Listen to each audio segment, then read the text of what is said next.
Hello and welcome back to the Give and Go. Let's talk some Asian Cup football. But before I do, put your hands up. Hands up, folks, right where I can see them. I need you to like, comment, and subscribe on this video right now, or Soltero gets it. He gets it right in the face right now. I'm not playing right now. I'm not playing, bro. I got an itchy finger. Give us a like, a comment, and subscribe right away this moment. 5 stars on Spotify, 5 stars on Apple Podcasts, and let's get this thing going. To start off, a pretty crazy interaction happened lately with Indonesia's very own Justin Hubner DMing our channel on Instagram and saying that he loves the podcast. I put the screenshot up right now. I could not believe this, bro. Saying that he loves the podcast. I assume he's seen us somewhere.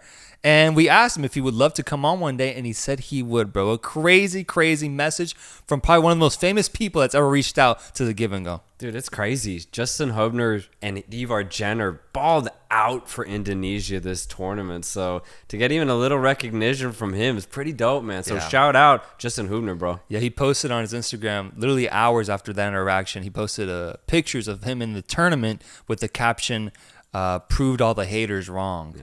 And I was like, fuck, man, I was one of those. That's crazy. Straight up, though, they completely proved everybody who doubted them completely wrong. Yeah. That Indonesia team was really fun to watch in the round of 16 and just all tournament long, dude. And hopefully we get to talk to him about it one day in person. That'd be nice. Let's get right into it. The first game that we will preview and predict here, why don't we do Tajikistan versus Jordan? Tajikistan facing off against Jordan. Tajikistan, the debut team in this tournament, going on a magical run, making it into the final 8 after getting a victory over UAE and penalties. Now set to face off against a Jordan side that ultimately was able to get 3 goals past Iraq through some crazy controversial calls, but was able to take down this beast of a giant in Iraq that was also on a crazy, crazy run. So Jordan versus Tajikistan, 2 teams here that I think either one, whoever goes through, will make for a great semifinal squad. Yeah, I think this is Jordan's first appearance in the quarterfinals ever. I think the win against Iraq was their first knockout stage win in the AFC Asian Cup ever. So Jordan's on an insane run right now, but they have the players and the style of play to back it up, man. And it's why I'm actually going to go Jordan over Tajikistan, because I think their offense is simply way more clinical than their Tajikistani opponents. And also how physical they can be on the defensive end with Nasib and Al-Adab. I think that's Tajikistan's weakness, honestly. When you look at Tajikistan in their games against Qatar, China, and Lebanon, they kind of struggled to break them down because those 3 teams that they played against were physical first, and then they tried to play football. Jordan kind of mixed both. They're both very physical, but also insanely pacey and cheeky and creative going forward. So I have Jordan winning this game, but dude, Tajikistan, I think will give them a hell of a fight. They just had their best game in the tournament against the UAE, a game in which honestly they dominated. So I see Tajikistan putting up another really good performance here against Jordan. I just think they'll get undone here against a very good Jordani side. I was curious if you're going to go with the Tajikistan narrative because you did pick them last round. I wonder if you're going to see that continuing. But the problem here is that I have the same exact analysis. I really do, because for me, it comes down to, I think when you look at the offensive units for both these teams, I think Jordan has a stronger edge. And I honestly just trust guys like Altamari way more than I trust a guy like Jalilov, bro, who we talked about before as being one of the most wasteful players in this tournament. I think the sturdiness of Tajikistan will keep them in this match, but I don't think I see Tajikistan getting a result here. I don't, and it sucks because I know how proud and excited their country is for this appearance, and who knows, something crazy could happen.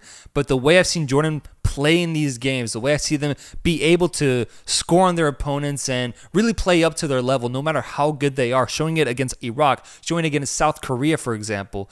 Jordan has played tougher teams in this tournament, and I think that will give them a better edge going into this match that will see them rewarded with the victory into the semifinals. Yes, sir, bro. We got Jordan in the semis, man. I'm really excited that a team like this can get there.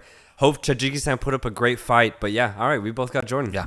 We have Australia facing off against South Korea, a game that shapes up to be an absolute classic with 2 teams here that could fall under the label of title contender. And 2 teams that both you and I are on opposite sides on, with me speaking you could say negatively about Australia in the past and you speaking negatively about South Korea in the past. I think we even went so far as to say that we wouldn't trust these sides in the future. And I do think that's going to come into play in this match because I am left with no other choice but to pick South Korea to win this game. My reasons is when you look at Australia's offensive creativity, I think it's lacking. I think they rely a lot on lucky and somewhat gritty goals. It works against the weaker teams. I don't see it working against the top teams.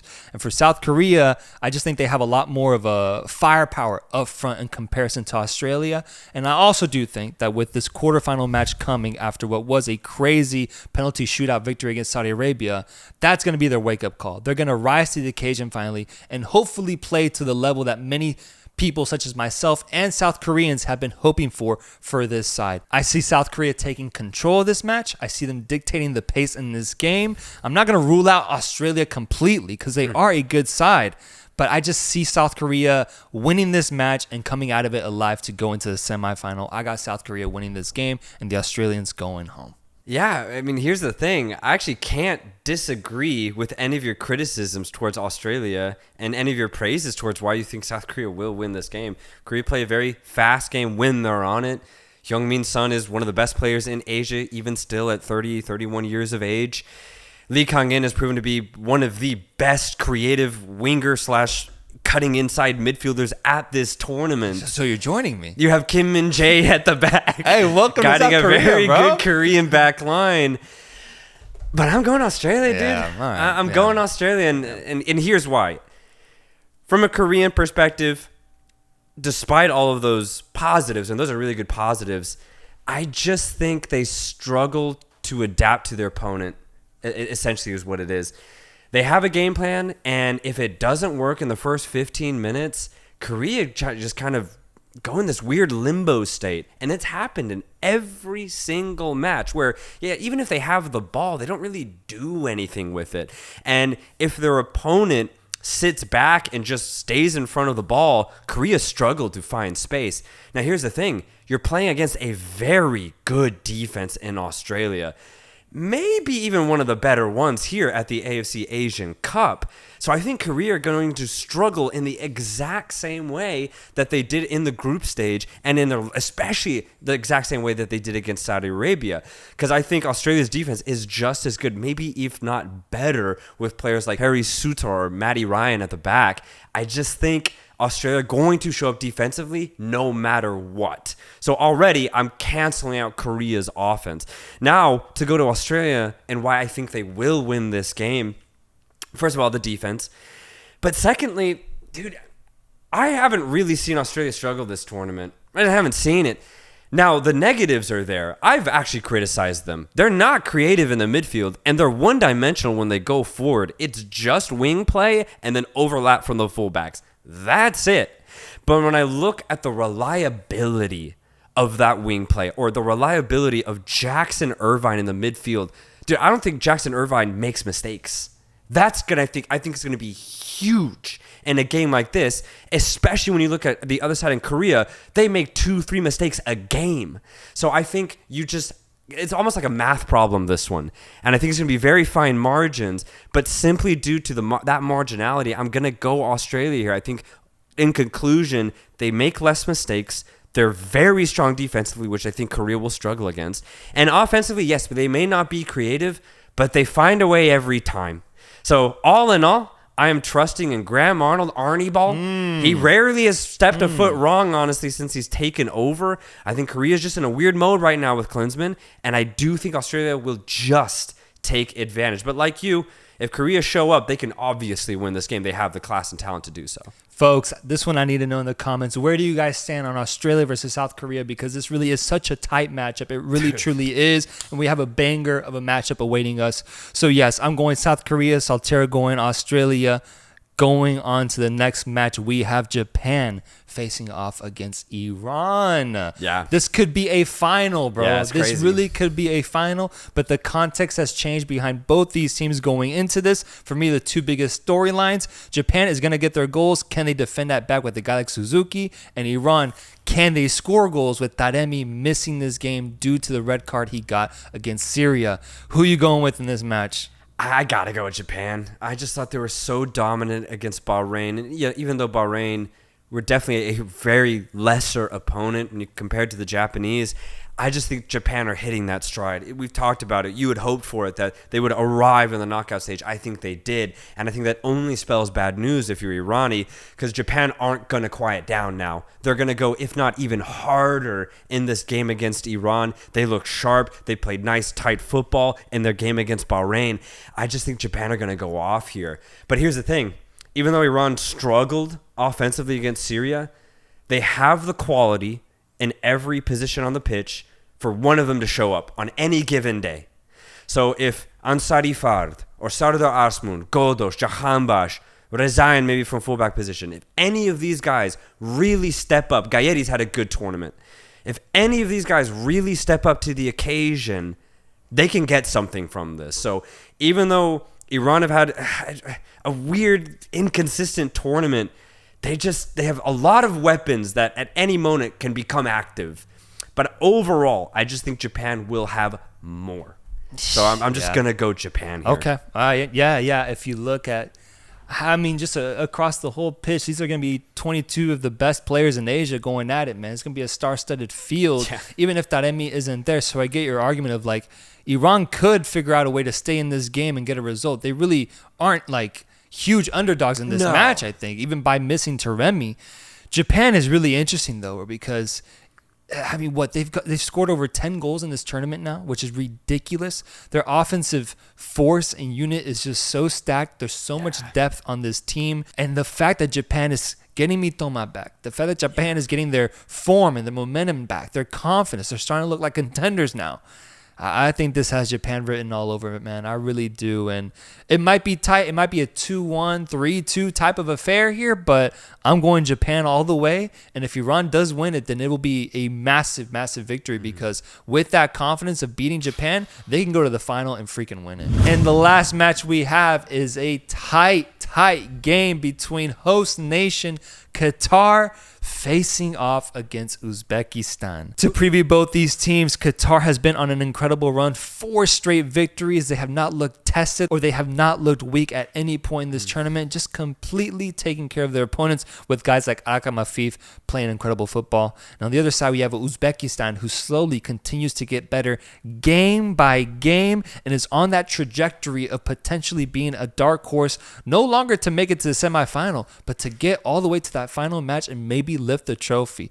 Both these teams have crazy narratives, and I want to know, which one are you going to go with? I want to know which one you're going to go with. This one was I truly tough. want to know which one. This one was really tough. This one was tough. I think I swapped like twice thinking about this one. I'm curious. I'm actually very curious to see what you're going to say. Producer Ro, who are you going with? Bro, I'm going Uzbekistan. Offensively, I think Uzbekistan's form of shaping up a goal is much more intricate than that of Qatar and is able to generate more offensive opportunities in a better, more productive way. Qatar, for as good as Akram Afif has been, and you can throw in Amoez Ali if you want, there's an over-reliance there and them doing absolutely amazing things, combining with Al-Haidos off the corner kicks as well. This Uzbekistan side can match up to that level of play, but then also be very physical if needed. I think they'll better adapt to whatever Qatar throws at them. Yes, they will be playing away from home, and I do think that plays a big factor here because these Qatari fans are starting to believe in something. But I think the overall package that Uzbekistan presents to Qatar will come to be a very difficult one for them to handle across all sectors of the pitch. I mean, I could see Akram Afif getting a goal in this game. I really could, or having an impact. But I think Uzbekistan will be able to take it to them in a way that no team has yet. And it's going to surprise them, bro. I really do. I think they're going to be surprised by this Uzbekistan side who's only gotten better every single match and is here to make a name for themselves at this tournament, going to the semifinals. I'm buying into the Uzbekistan project. We said to be dark horses. It's time to double down on that. And I'm putting all my chips in on this Uzbekistan side. Let's go. I'll double down with you because I'm also going Uzbekistan for pretty much the exact same reasons. So I won't add too much more. I'll just kind of piggyback off of what you said. I think Uzbekistan's offense is just simply more creative. It's also an offense that Qatar has not really faced this entire tournament. So I think Uzbekistan is going to take advantage of that. There's holes to exploit in this Qatari defense for sure. Uzbekistan have not been the most clinical in this tournament, but as you said, they've improved every single game, with their best game coming in their last match against Thailand. I think they're going to use that momentum and take advantage of that to get at least 2 goals past this Qatari side. And for Qatar, while they have been perfect at this tournament so far, I just think they've scored some crazy goals, man. I think they've scored some wild goals. And credit to them for executing them, but at a certain point, you kind of have to translate a bit of that luck to, a little bit more just earning it, the raw way, if you will. And I just think Qatar, they're going to need a lot of luck to beat Uzbekistan in this instance. But you're right. I think Akram Afif will dominate when he's on the ball. He has all tournament long. He's looking so good.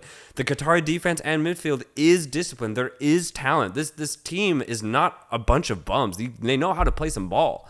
I just think Uzbekistan play a little bit more creatively. They move the ball a little bit faster. So I think this is going to be, honestly, a really interesting matchup. But when it's all said and done, I'm going Uzbekistan. All right, folks, let us know in the comments, who do you guys have winning these matches? Because we got 4, just great matchups here in Asia. So let's get ready for this round because it's going to be exciting. Make sure to comment, like, and subscribe to The Give and Go so that we can continue talking Asian Cup football. We'll be back very soon to talk about the results of these matches. Until next time, guys. Peace.